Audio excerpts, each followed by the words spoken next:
आश्विन मास के शुक्ल पक्ष की पाशांकुशा एकादशी का महात्म्य।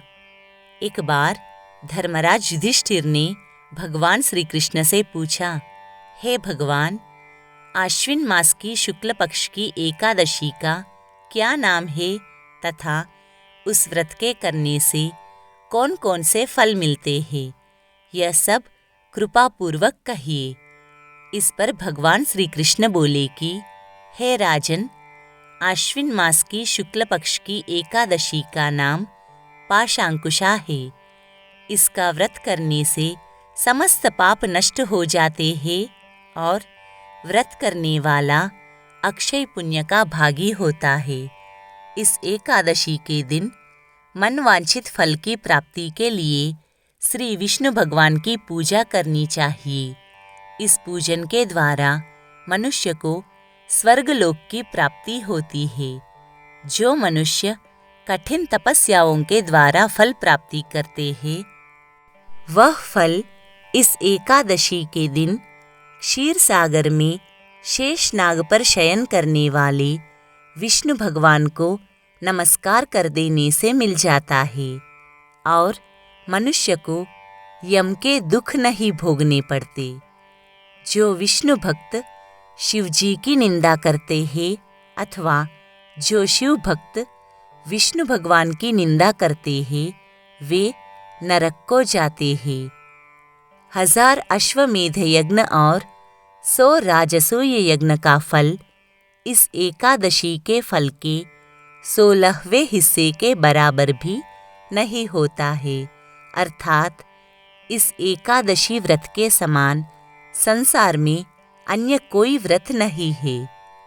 इस एकादशी के समान विश्व में पवित्र तिथि नहीं है।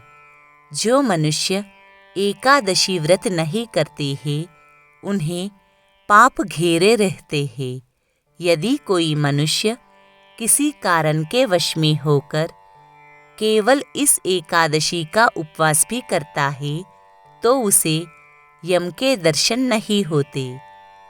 इस एकादशी के व्रत से मनुष्य को स्वस्थ शरीर और सुंदर स्त्री तथा धन धान्य मिलता है और अंत में स्वर्ग की प्राप्ति होती है। जो मनुष्य इस एकादशी के व्रत में रात्रि जागरण करते हैं, उन्हें बिना किसी रोक के स्वर्ग मिलता है। जो मनुष्य इस एकादशी का व्रत करते हैं, उनके मातृपक्ष के 10 पुरुष, पितृपक्ष के 10 पुरुष और स्त्री पक्ष के 10 पुरुष विष्णु का वेश धारण करके तथा सुंदर आभूषणों से युक्त होकर विष्णु लोक को ले जाते हैं। जो मनुष्य आश्विन मास की शुक्ल पक्ष की पाशांकुशा एकादशी का विधि पूर्वक व्रत करते हैं, उन्हें हरिलोक मिलता है। मनुष्य एकादशी के दिन भूमि, गौ, अन्न, जल, उपाहन, वस्त्र, छत्र आदि का दान करते हैं, उन्हें यमराज के दर्शन नहीं मिलते हैं। इस दिन दरिद्री मनुष्य को भी यथाशक्ति कुछ दान देकर कुछ पुण्य अवश्य ही पैदा करना चाहिए। जो मनुष्य तालाब, बगीचा, धर्मशाला, प्याऊ, अन्न क्षेत्र आदि बनवाते हैं, उन्हें यम के दुख नहीं मिलते हैं। वह मनुष्य इस लोक में स्वस्थ दीर्घायु वाले पुत्र तथा धन धान्य से पूर्ण होकर सुख भोगते हैं तथा अंत में स्वर्गलोक को जाते हैं। हे राजन, इन सब का सारांश यह है कि जो मनुष्य धर्म करते हैं, उन्हें सुख मिलता है और जो अधर्मी है, उन्हें दुर्गति भोगनी पड़ती है।